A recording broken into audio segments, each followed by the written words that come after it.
Petugas sosial di Kota Prabu Mulih yang telah dinyatakan lulus seleksi pegawai pemerintah dengan perjanjian kerja atau P3K akan dicoret sebagai penerima insentif petugas sosial.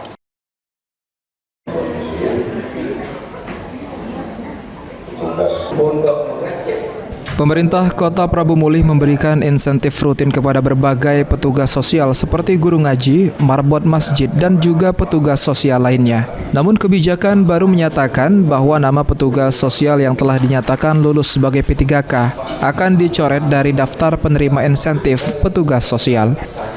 Langkah ini diambil untuk menjaga keadilan dan pemerataan bantuan bagi masyarakat lain yang masih membutuhkan.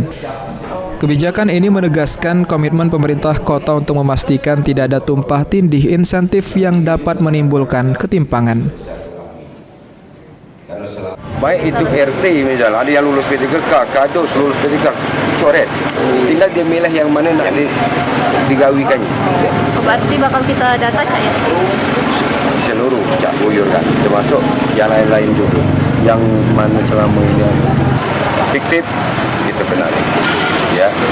Tujuannya untuk apa? Untuk nertibkan anggaran tidak keluar. Betul. Pertama itu supaya anggaran itu jangan banyak sia-sia bayi bocor kemana-mana, tapi hasil tidak ngerti. Petugas sosial diharapkan memahami keputusan ini dan mengikuti prosedur pemilihan status sesuai arahan pemerintah Kota Prabu Mulih. Anggi Perkasa, PAL TV.